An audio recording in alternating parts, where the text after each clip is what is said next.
After 3 years at the helm and 3 decades as a career banker, Rajnish Kumar's stint at State Bank of India comes to an end. How did he shape India's largest bank in the years gone by? What next for SBI and indeed for India's banking system and financial sector in these uncertain times? Joining me is the man himself. On his last day in office, he joins us at CNBC TV 18. Mr. Kumar, thank you very much, sir, for joining us. What's the feeling now as you leave? Is it a feeling of relief? Is it a feeling of happiness? Is it a feeling of sadness? Very difficult to answer this question because I have put in nearly 40 years in State Bank of India. So definitely this is an emotional day. And there are emotions, but ultimately, when I joined the bank, I knew my date of retirement. Okay. And that was 31st January 2018. Oh, but okay. It so happened that in October 17, the rules in the meantime had changed. Okay. And the rules are that you get a fixed term as chairman of the bank. And it so happened that I got appointed on 7th October 2017. Yes. So this was a known fact that 6th October 2020 would be the last day. So these are all the known dates, and one has to be always ready for these days. Like the stock market, you are saying it is already discounted. Fair enough. Yes. Fair enough, Mr. Kumar. This is an extremely interesting and onerous task. I mean, if Mauritius needs help, then you knock at State Bank of India. If India has to pledge gold, you knock at State Bank of India. If India has to raise resurgent bonds, it is State Bank of India. And if Yes Bank has to be helped also, it is State Bank of India. So I know you have carried a lot of responsibilities on your shoulders in these last 30 years, 40 years, as you say. Which is the most shining moment for you? Again, it is very, very difficult. But the things you do, in early part of the career, obviously, they don't get recognized as much. But as chairman of State Bank of India, last 3 years, definitely they have been very challenging. And earlier also as managing director, I had a couple of challenges to deal with. And it's very difficult to even point out any single stance where you can say this is the most defining moment, because in these 5 years and a little bit over 5 years as the board member of State Bank of India, earlier as managing director and now as chairman, there have been many occasions where State Bank has been called to do its national duty, and I'm happy that we proved to the task and we did it. Okay. You took over at a very difficult time as chairman. I mean, not only was the merger just about getting completed, you were also just emerging out of a rather difficult NPA period. So in these 3 years, do you feel satisfied that the bank is now healthier, lighter in terms of stressed assets?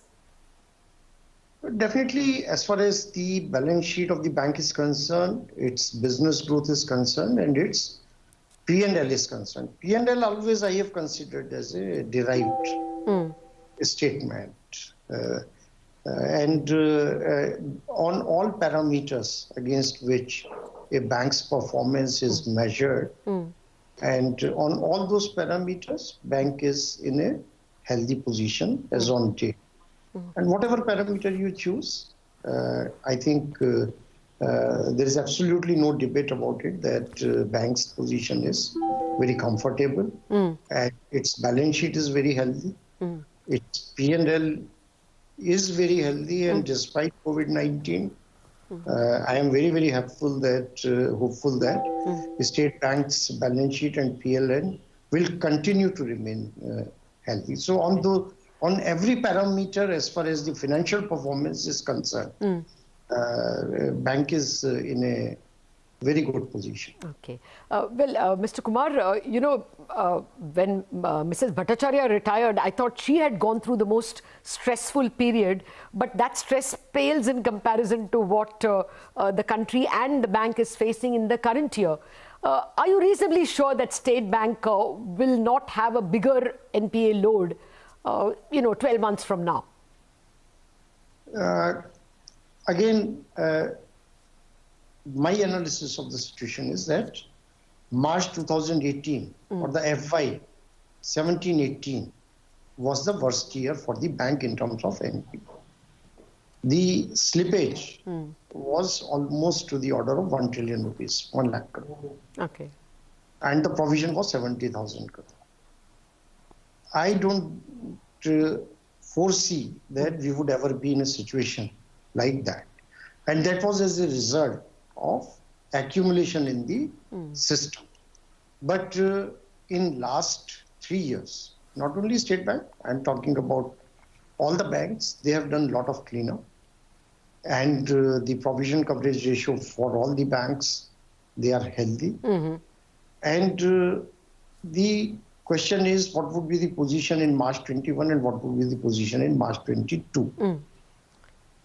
March 21, I'm not seeing that the position would be very different than what it was for us last year. Okay. March 22 would largely depend upon at what pace the economic recovery happens. Okay. Any prolonged recession or prolonged problem with the economy, then it is a different situation. But because there is no accumulation per se, that's why as and when it comes, this will be more manageable or the numbers would not be as bad as they were 3 years ago. Okay. No, that's itself a very big achievement considering the unexpected nature of the calamity that has come on the economy and the financial sector. Well, actually, I wanted to ask you what would be your biggest advice to your successor. It is strange. I mean, it is not at all strange. Actually, it's pretty much on expected lines that the government of India has not named your successor or at least notified his name, even as we speak to you practically in the last hour of your holding office as chairman. But I guess Mr. Khara's name is only to be signed on. What would be your advice to him? One is that Mr. Khara has been part of this team. Yes. And we have been MD together, and later on he has been part of the team and the senior most member of the team. Yes. And for any SBI chairman, it is always one is the continuity, and the change also happened because the individual's personality and way of handling the things. Yes. I don't think on fundamentals there has to be any change. Yeah. Whatever we have done together. Okay. And in terms of decision making at the crucial points, yes, then it is the individual's own decision making process. But one thing about which all the members of the top management team in State Bank of India, we are very clear that all decision making should conform to certain the certain value system of the bank. And if we adhere to that, then there can never be a problem. Okay. Or if there's a problem, you will be able to deal it very successfully. Okay. Well, that I guess is wholesome advice.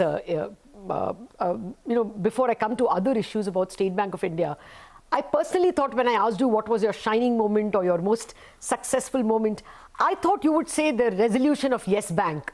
It had two things. One, you dodged it from becoming a State Bank of India responsibility. Otherwise, I guess it is investor perception that every time there is a bank in trouble, State Bank will take it over. I guess you wanted to avoid that. And now, today, we have actually seen in September quarter its deposits increase. What are your thoughts? Would you say that that's a signal achievement? That is, like, as I said, that as chairman, you're supposed to take many decisions. And of course, all decision making, again, it is a collective decision making. That also we should not discount. But Yes Bank definitely the stage at which State Bank stepped in, it was like in ICU with counting its last breath. But luckily for everyone, for the country, for the country's financial system, and for the State Bank of India, everything has turned out to be, I would say, all right. And 2-3 crucial decisions at that time was that one, we would not like it to be a subsidiary of State Bank of India. We would not like it to be merged with the State Bank of India. To that extent, there was an understanding, and RBI and the government both understood that point of view. The other was also that it should not be a State Bank alone. If it is a question of financial stability, then other players also should make contribution, but we were ready to lead the process. And that is what exactly happened. And one more learning is that whenever there is a situation like this, cannot go not fully prepared. And for any rescue, 2 things are very important. One is the capital, and second is liquidity. And these 2, coupled with the quality of the board and the management.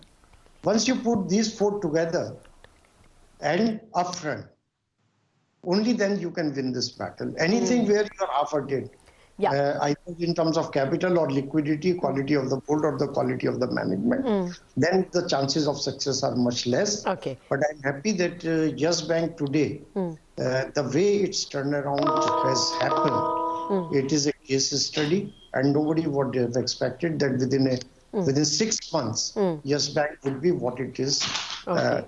So definitely, yes, certain right calls were taken, and that has helped in 2 things, not only survival of Yes Bank, but the stability of the banking system in India.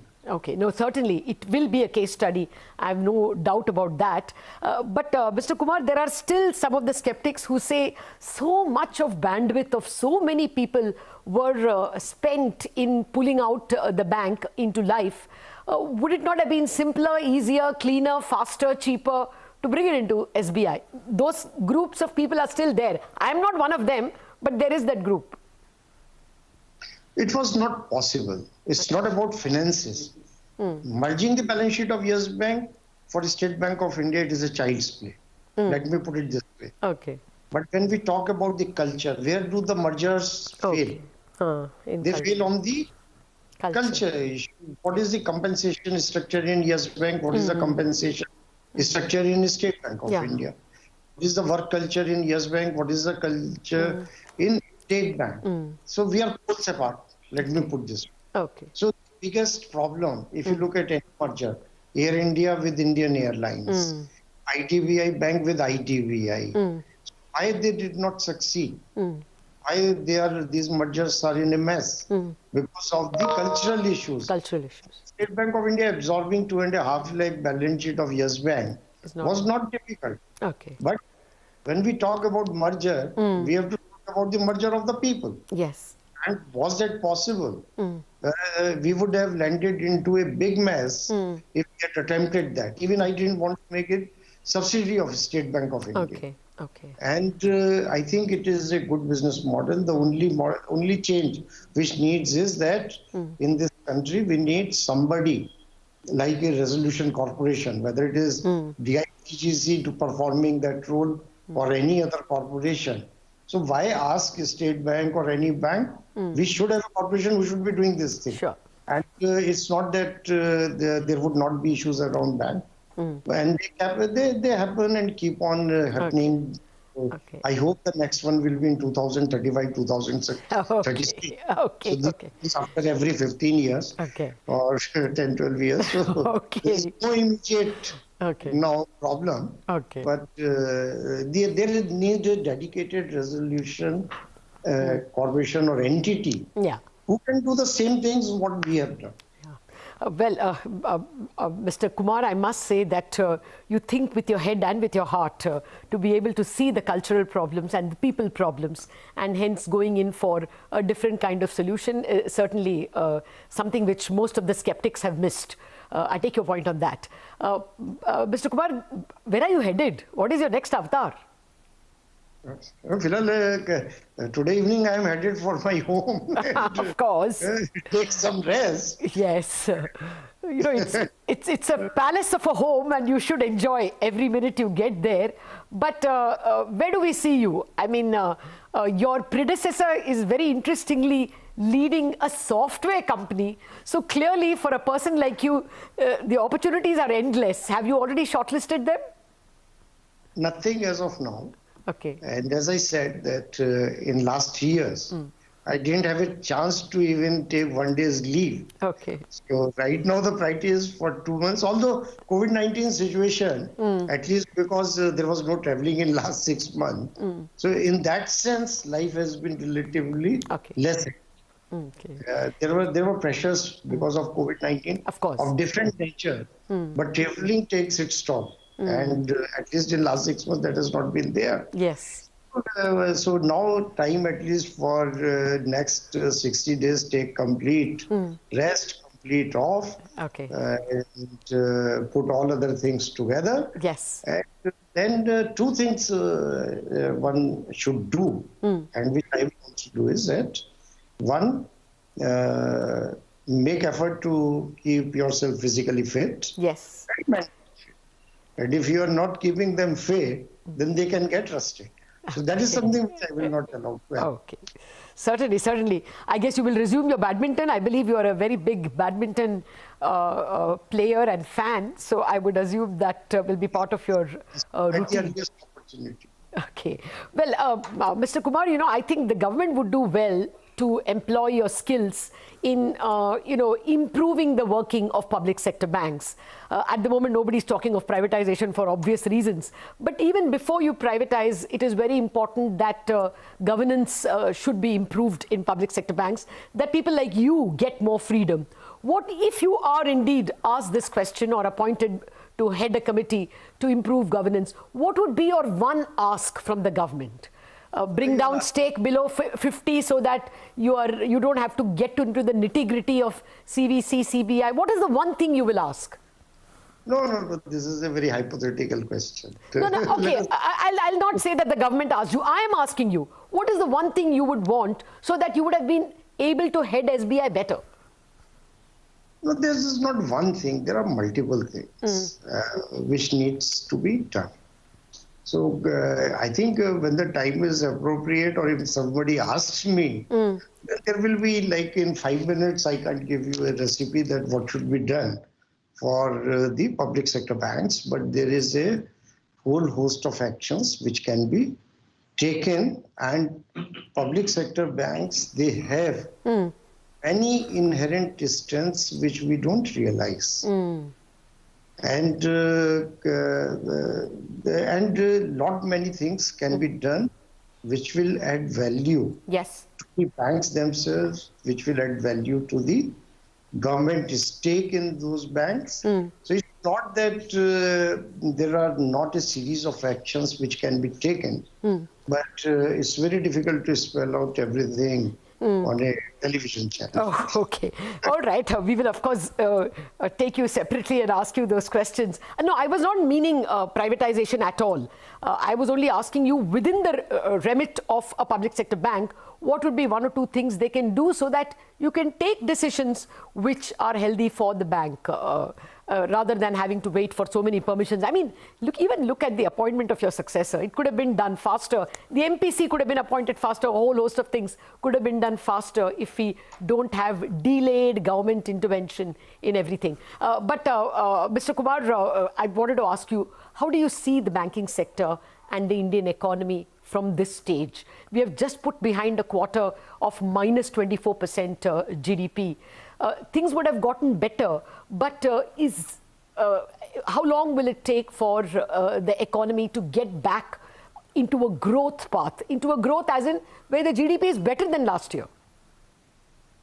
One is that, of course, the recovery is visible in the economy, maybe not all the sectors.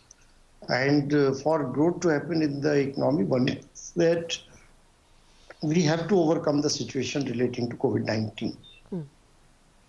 And there are two aspects to any economic growth. There are two ways, or you can say. One is the investment in the economy, and the other is the demand or consumption demand in the economy. So for consumption demand to return in a big way, we need to overcome the fear of COVID-19. Okay. Today, what the trend I am seeing with our deposits, and particularly the savings bank and current accounts, and more so in savings bank accounts, that the balances build-up is higher than usual. That means that the people are spending much less. Yes. And that would continue till such time the fear of COVID doesn't go out of people's mind. Yep. The other part is investment, and investment also in those sectors which create more jobs. Of course. There are certain investments which don't create as many jobs as many sectors can do. Okay. And particularly, for example, construction sector. Yes. Apart from agriculture, construction sector is one sector which employs a lot of people. And this is not true for India. This is true for all economies in the world. Similarly, unfortunately, tourism, it employs a lot of people. But tourism is something you can't revive easily. Yes. But construction, yes, it can be revived. Okay. So the investment in the economy, it needs to be stepped up. And both the government and the private sector, both can step up their investment. Okay. And in those sectors, as I said, where more jobs are created, that will be good for revival of the growth. Okay. There's no way the government should let you go off. I think they need all the advice they can get from a person with your experience. Mr. Kumar, it was a pleasure knowing you for all these last 2 decades that I've known you, and especially as chairman. You have led not just the State Bank of India, but the entire financial sector with distinction. We will sorely miss you, and we hope that you are going to be somewhere in the horizon, advising and guiding the Indian economy and the financial sector. We wish you a very happy, enjoyable and peaceful retirement. Thank you. Thank you so much. The last word I don't take. Okay. My term is ending. I respect the disagreement, sir. I wish you a solid second innings. Thank you very much for joining us. Thank you.